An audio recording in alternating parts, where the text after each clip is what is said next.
Part 1. The First Stirrings. I never believed in demons. Not really. Sure, I'd read about them in the Bible as a kid, but they were always just symbols of temptation or human wickedness. Nothing real.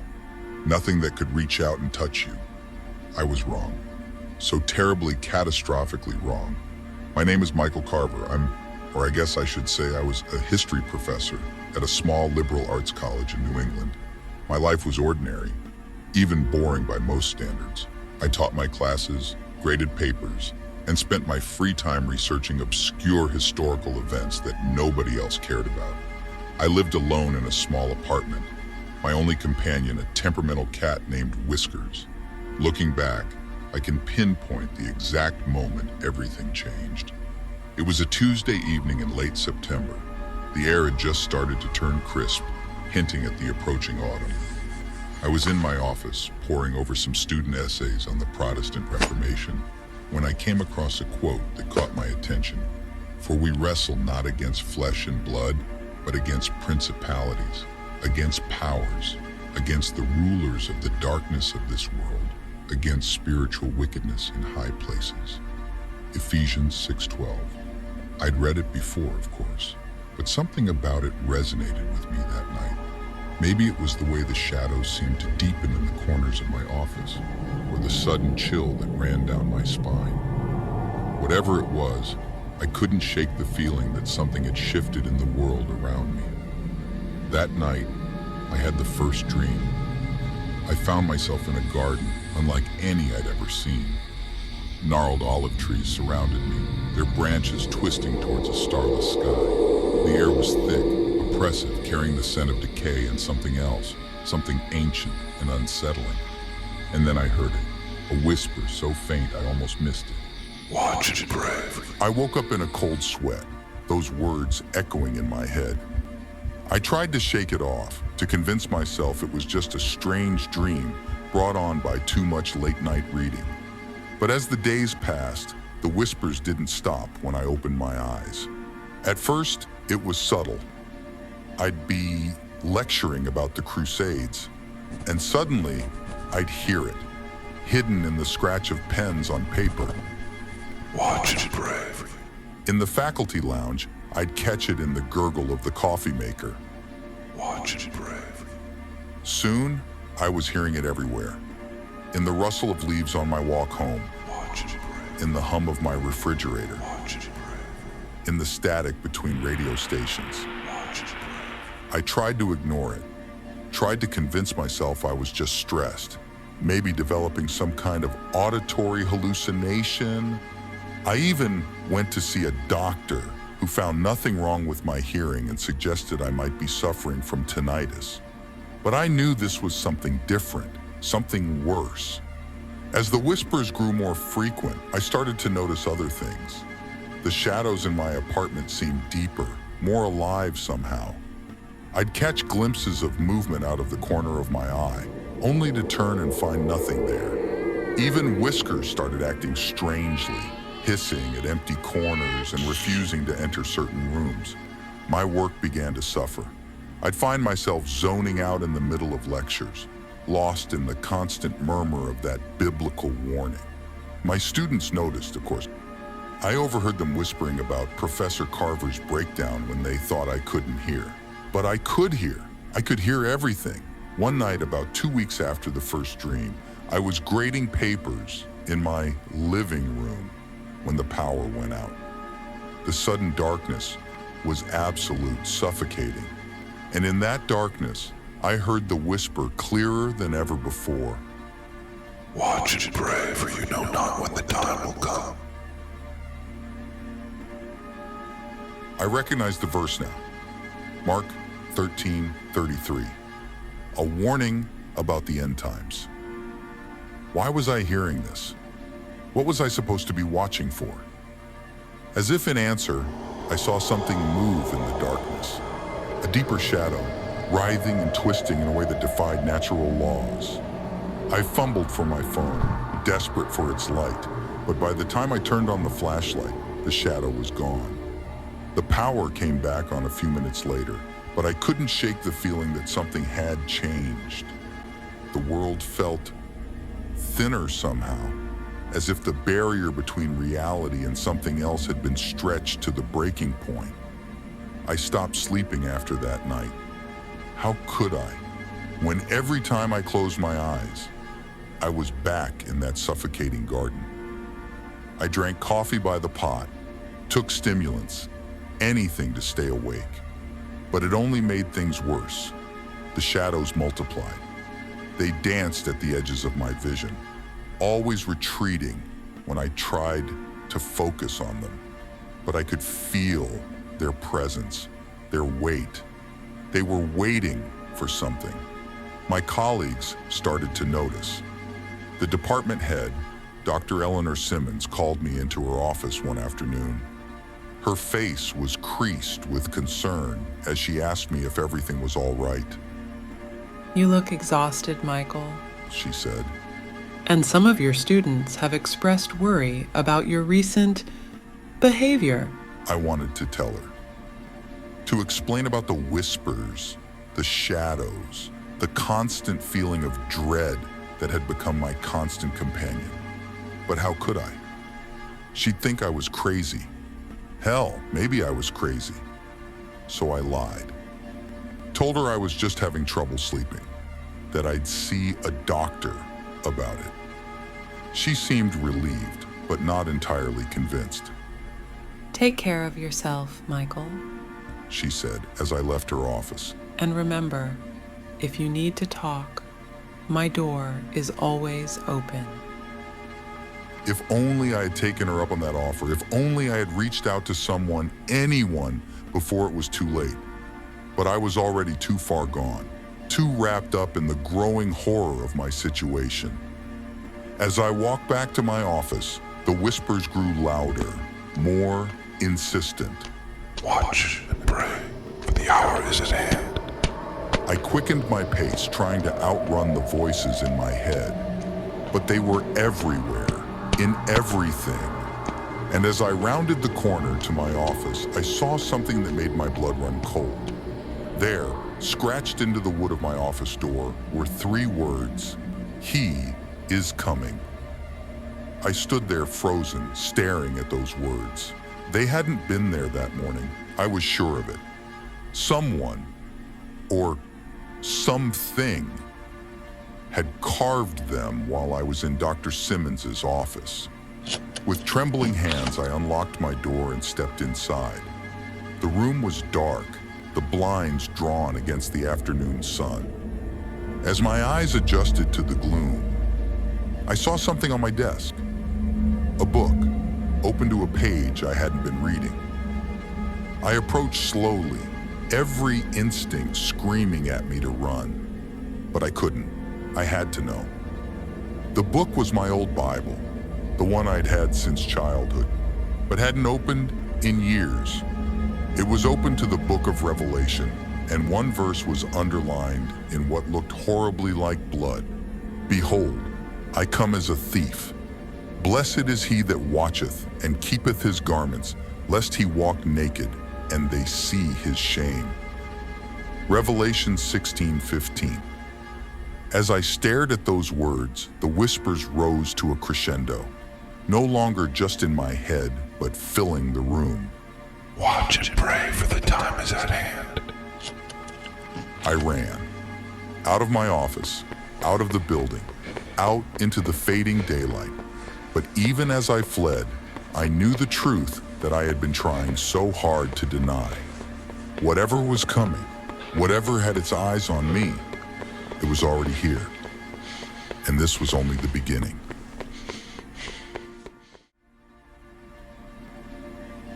Part 2, The Descent. I ran until my lungs burned and my legs threatened to give out beneath me. The sun had set, plunging the world into a darkness that seemed alive, pulsing with malevolent intent. I found myself in a park I didn't recognize, surrounded by trees whose branches reached for me like grasping fingers. Collapsing onto a bench, I struggled to catch my breath. The whispers had faded to a dull murmur, but I could still feel them, a constant pressure at the edges of my consciousness. As my racing heart began to slow, I tried to make sense of what was happening to me. Was I losing my mind? Had I finally cracked under the pressure of academia, of a life spent alone with my books and my thoughts? Or was something truly sinister at work, some force beyond my understanding?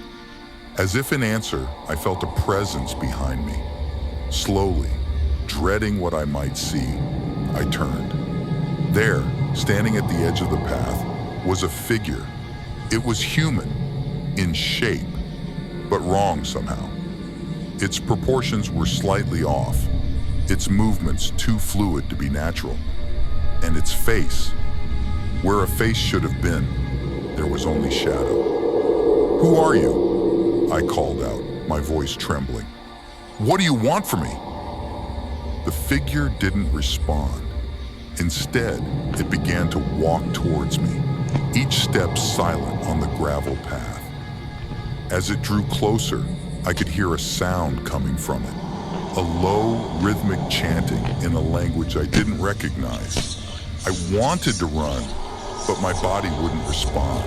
I was frozen in place, watching as the figure drew ever nearer. Just as it was about to reach me, a voice cut through the night. Michael, are you all right? The figure vanished, melting into the shadows as if it had never been there. I blinked, disoriented, and saw Dr. Simmons hurrying towards me, concern etched on her face. "Eleanor?" I managed to croak out. "What are you doing here?" She reached me, slightly out of breath. I saw you run out of the building. I was worried. Michael, what's going on? I opened my mouth to explain, then closed it again.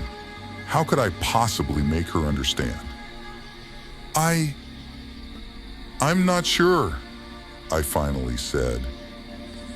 I think I might be having some kind of breakdown. Eleanor's face softened.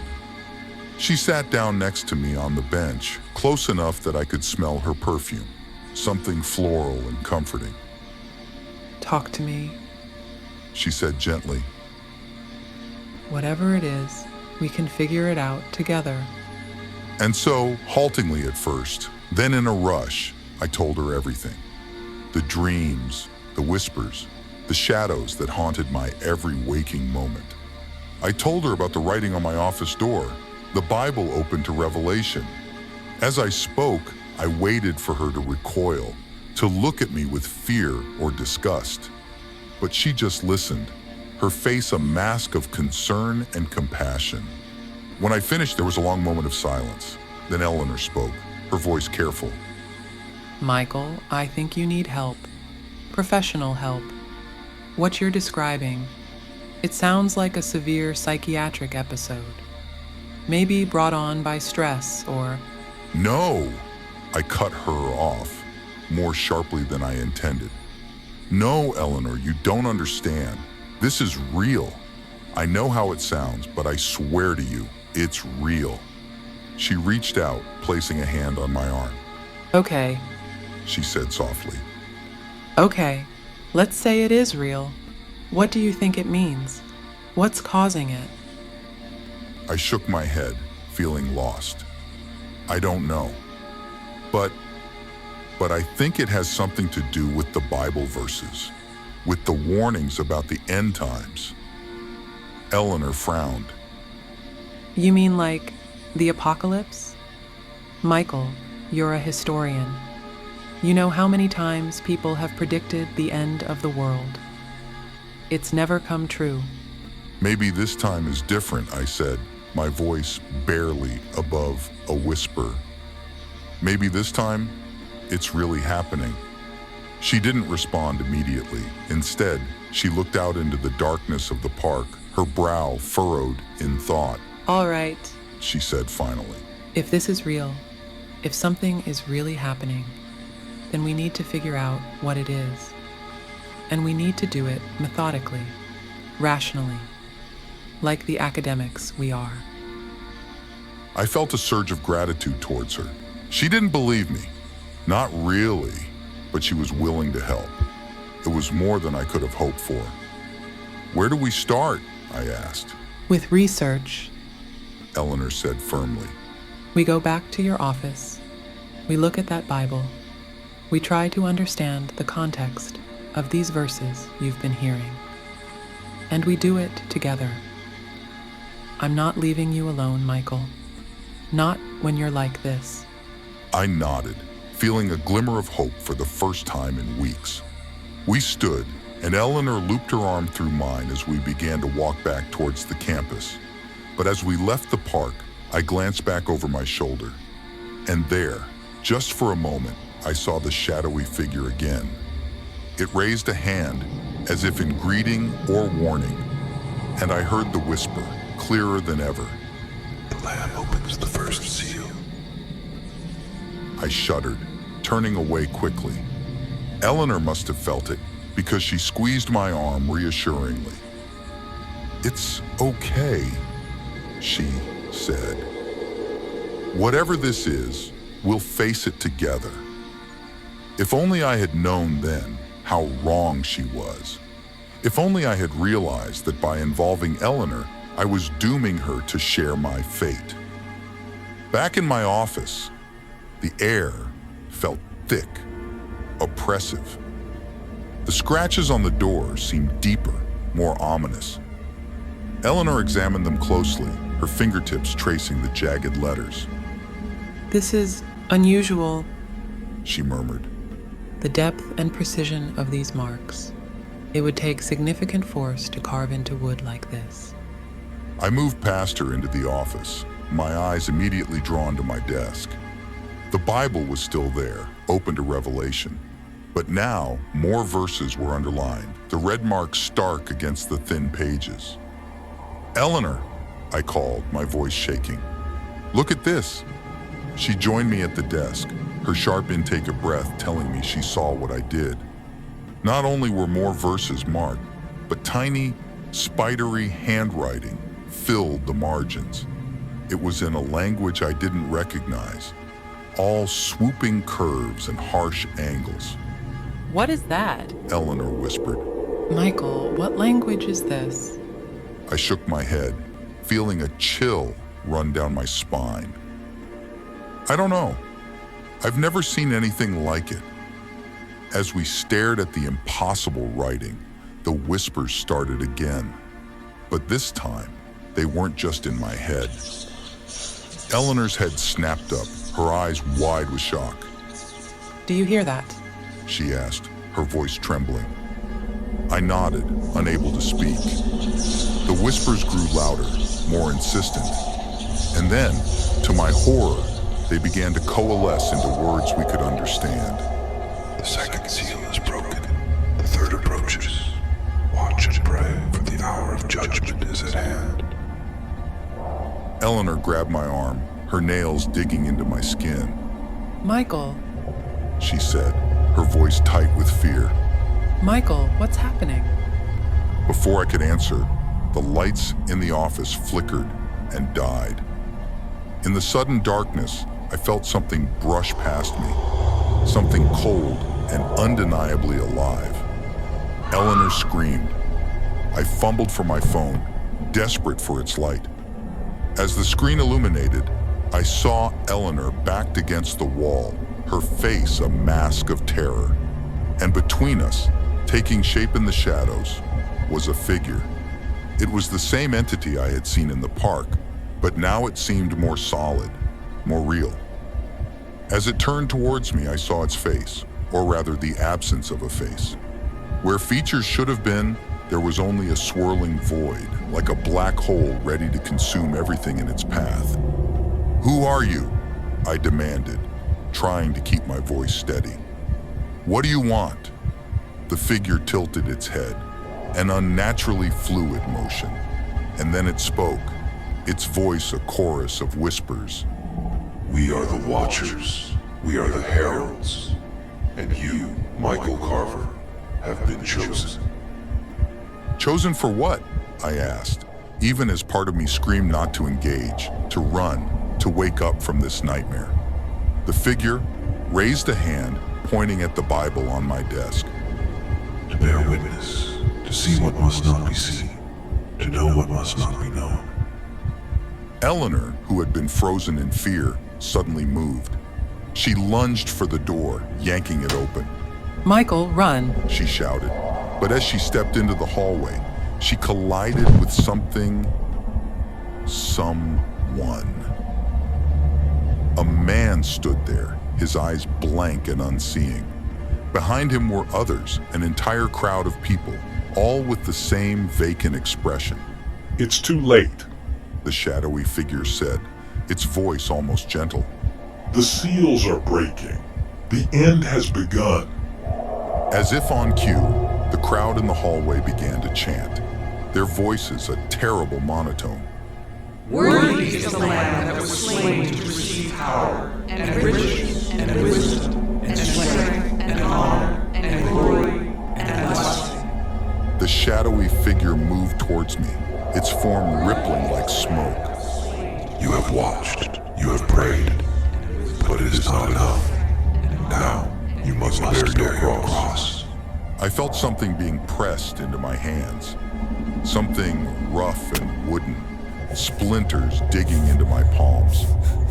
I looked down to see a crude cross, its surface stained with what looked horribly like blood. Michael! Eleanor's voice cut through the chanting. She was fighting against the crowd, trying to reach me.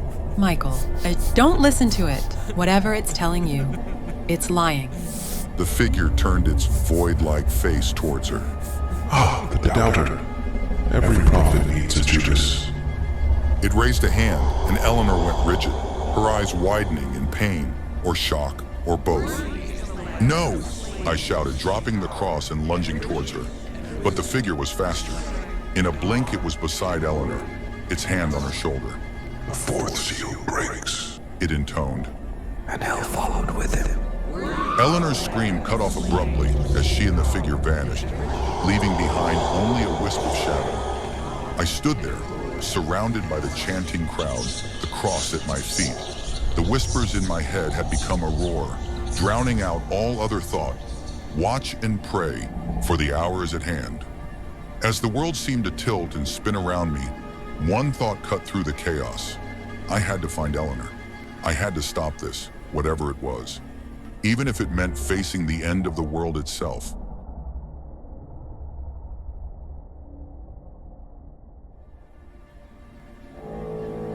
Part 3, The Revelation. The world had gone mad. As I stumbled out of the building, cross in hand, I was met with a scene of utter chaos.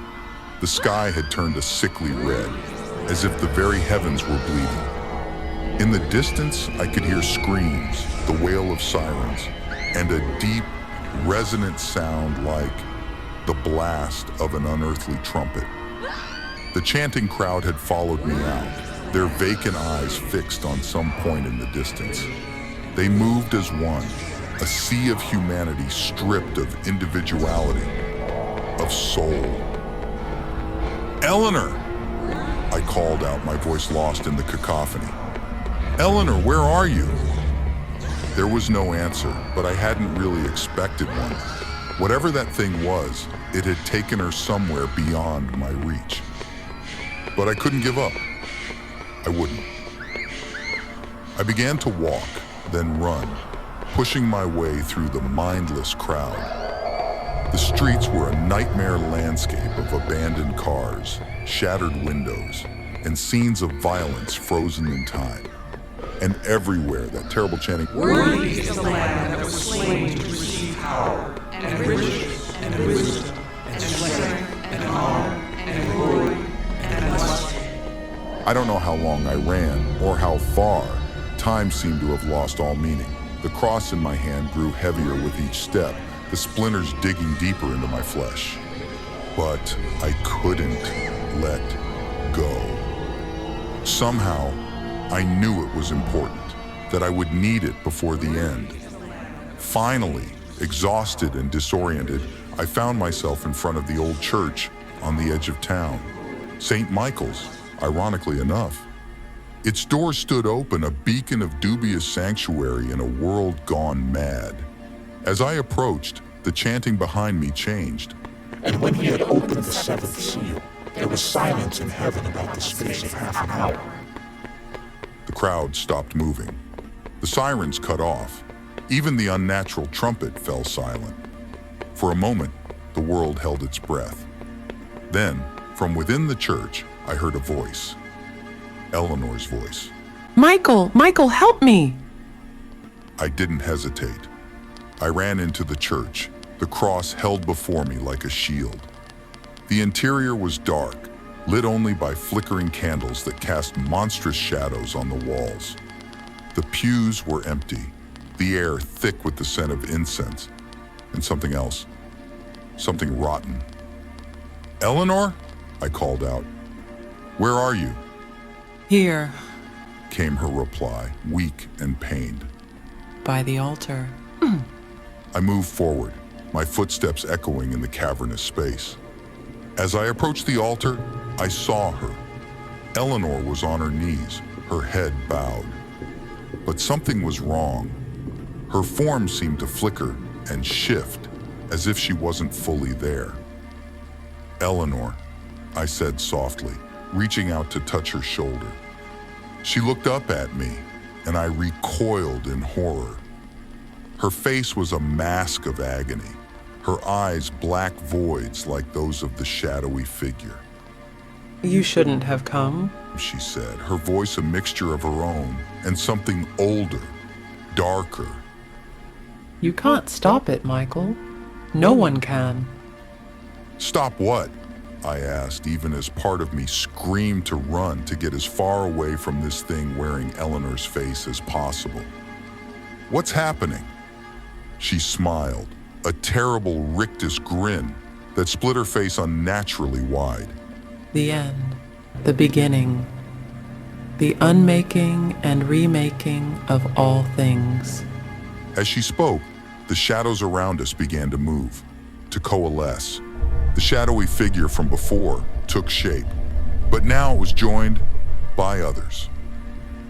6 others, each as terrifying and wrong as the first. The 7 seals. Eleanor's voice said, but it wasn't Eleanor anymore. It was the thing inside her, the thing that had been waiting all along. You've opened them all, Michael. With your doubt, your fear, your desperate need to understand. The 7 figures began to circle us, their movements fluid and inhuman. And as they moved, I saw flashes of what they truly were. A crown, a sword, a set of scales, a skull, a scroll, wings of flame. This can't be real, I said, my voice barely a whisper. This can't be happening. Oh, but it is. Not Eleanor said. You wanted to know, Michael. You wanted to see. And now you will. Now everyone will. The figures stopped moving. As one, they raised their arms towards the ceiling. The church began to shake, dust and debris raining down from above. No, I said, gripping the cross tighter. No, I don't accept this. This isn't how it ends. Not Eleanor laughed, a sound like breaking glass. Accept? Oh, you think you have a choice? You're just a witness, Michael. A scribe to record the last chapter. But as she spoke, I felt something. A warmth spreading from the cross, up my arms and into my chest. And with it came a certainty, a knowledge that filled me with equal parts terror and awe. You're wrong, I said, my voice stronger now. I'm not just a witness. I'm a participant. I raised the cross high and it began to glow with an inner light. The shadowy figures recoiled, their forms wavering. By the power of the Lamb, I intoned, the words coming from somewhere beyond my conscious mind. I command you, be gone. There was a sound like 1,000 voices screaming in unison. The shadows writhed and twisted, fighting against some unseen force. Not Eleanor reached for me, her fingers elongating into claws. You can't. She hissed. You don't have the power. You're nothing. I am everything, I replied. And in that moment, I understood. I was Michael, yes, but I was also every Michael, every doubter who became a believer, every witness to the impossible. I am the one who sees, the one who records, the one who believes. I brought the cross down, slamming it into the floor of the church. There was a blinding flash of light, a sound like reality itself tearing apart. And then, silence. I opened my eyes slowly, afraid of what I might see. The church was empty. No shadows, no monstrous figures. Just dust motes floating in shafts of early morning sunlight. Eleanor lay on the floor, unconscious but breathing. As I watched, her eyelids fluttered open. Michael? She said weakly. What happened? I helped her to her feet, my mind reeling as I tried to process everything that had occurred. It's over, I said, though I wasn't entirely sure what it was. We're safe now. As we stumbled out of the church, we were met with a world seemingly returned to normal. People went about their day, oblivious to the apocalypse that had been averted. The sky was a clear, bright blue, but I knew the truth. I had seen behind the veil, witnessed the forces that shaped our reality, and I knew that this peace, this normalcy, was fragile, that the seals could break again. What do we do now? Eleanor asked as we stood on the church steps, squinting in the sunlight. I looked down at the cross in my hand, now just a simple piece of wood, but I could still feel its power, dormant but present. We watch, I said, and we pray, because now we know. It's not just words. It's a duty, a sacred trust. Eleanor nodded, a look of understanding passing between us. We had been changed by our experience, marked in ways that would never fully fade. As we walked away from the church, I heard it one last time. A whisper, not of warning now, but of promise. Well done, good and faithful servant. The apocalypse had been averted for now, but I knew that somewhere in the shadows between worlds, the Watchers were still there, waiting, and I would be ready. For I had become the Watcher of the Watchers, the guardian of the seals, and my vigil was just beginning.